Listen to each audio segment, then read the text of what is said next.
Hello बच्चों, मैं miss enema हूँ। बच्चों, आज हम हिंदी व्याकरण में भाषा, लिपि और व्याकरण पढ़ेंगे। इस पाठ में हम सबसे पहले यह जानेंगे कि भाषा क्या है या भाषा किसे कहते हैं। यहाँ चित्र में एक बच्चा रोकर अपने मन के भावों को प्रकट करने की कोशिश कर रहा है, अर्थात वह बच्चा संकेतों के माध्यम से अपनी माँ को समझाने का प्रयास कर रहा है कि उसे भूख लगी है। दूसरे चित्र में एक गूंगा व्यक्ति संकेतों या अस्पष्ट ध्वनियों से अपनी बात समझाने का प्रयत्न कर रहा है, अर्थात गूंगा व्यक्ति इशारों के माध्यम से अपनी बातों को समझाने का प्रयास कर रहा है। यहाँ संकेतों, इशारों अथवा अस्पष्ट ध्वनियों के जरिए समझाए जाने वाले भाव भाषा के अंतर्गत नहीं आते हैं, अर्थात सांकेतिक भाषा को हिंदी व्याकरण के अनुसार कोई महत्व नहीं दिया गया है और व्याकरण में सांकेतिक भाषा का अध्ययन नहीं किया जाता है। तो फिर भाषा के अंतर्गत क्या आता है?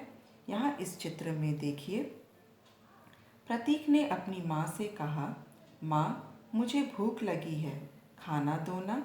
माँ ने प्रतीक को उत्तर देते हुए कहा, तुम हाथ मुंह धोकर आओ, मैं अभी खाना लगाती हूँ। बच्चों, यहाँ पर प्रतीक ने अपनी बातों को बोलकर कहा और माँ ने सुनकर उसकी बातों को समझा। यहाँ नीचे के चित्र में देखिए, डाकिये ने दादी जी को सीमा का भेजा हुआ पत्र दिया। दादी जी ने पत्र पढ़ा और जाना कि सीमा गर्मी की छुट्टियों में उनके पास गांव आ रही है। दादी जी खुश हो गई।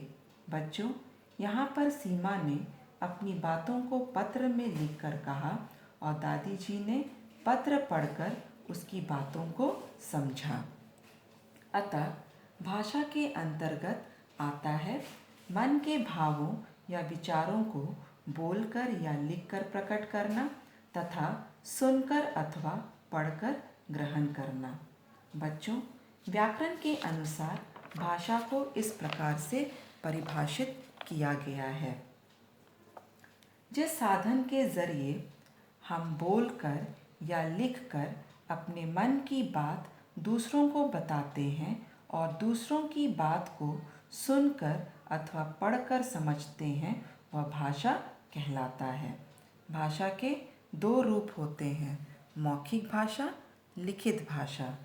मौखिक भाषा वह भाषा रूप जिसके अंतर्गत विचारों या भावों का आदान प्रदान बोलकर और सुनकर किया जाता है, अर्थात जब हम या कोई व्यक्ति बोलकर अपनी बातों को प्रकट करता है और दूसरा व्यक्ति उसे सुनकर समझ लेता है तो उसे मौखिक भाषा कहते हैं, जैसे वार्तालाप, भाषण, समाचार वाचन आदि।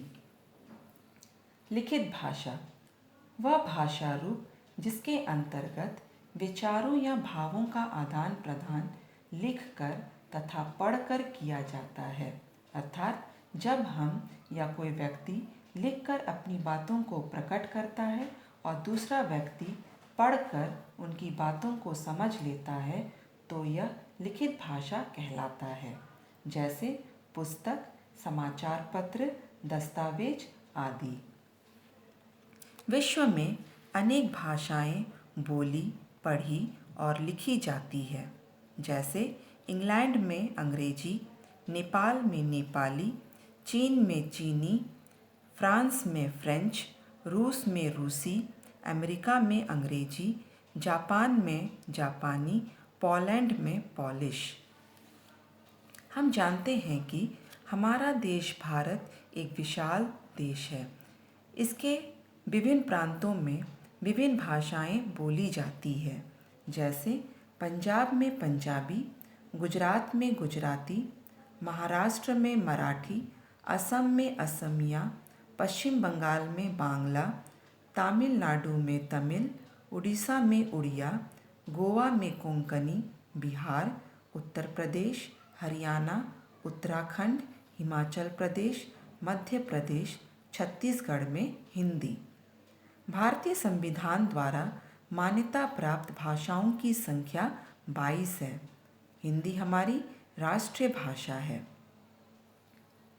अब हम लिपि के बारे में जानेंगे कि लिपि किसे कहते हैं। बोलने के लिए हम जिन ध्वनियों का प्रयोग करते हैं उन्हें लिखकर समझाने के लिए कुछ चिन्ह निर्धारित किए गए हैं।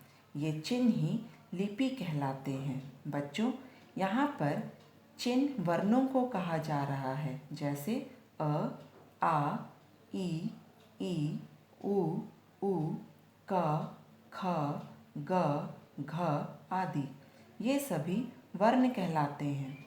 इन वर्णों को लिखने का ढंग या जो तरीका होता है उसे लिपि कहते हैं। अतः भाषा को लिखने के लिए निर्धारित किए गए चिन्हों को लिपि कहते हैं। सभी भाषाओं की अपनी अपनी लिपियां होती है। जैसे हिंदी भाषा की लिपि देवनागरी, अंग्रेजी भाषा की लिपि रोमन, उर्दू भाषा की लिपि फारसी, पंजाबी भाषा की लिपि गुरुमुखी। व्याकरण। हर भाषा की अपनी व्यवस्था होती है। भाषा की व्यवस्था के नियमों को जानने के लिए और वाक्यों को शुद्ध रूप में लिखने, पढ़ने व बोलने के लिए व्याकरण की सहायता ली जाती है। अर्थात जिस माध्यम द्वारा हम किसी भी भाषा को ठीक प्रकार से लिखना, पढ़ना व बोलना सीखते हैं उसे व्याकरण कहते हैं। बच्चों, आप लोगों को इस पाठ से संबंधित जो कार्य दिया जाएगा उसे निर्देशानुसार अपनी हिंदी की व्याकरण कॉपी में लिखिएगा। Thank you.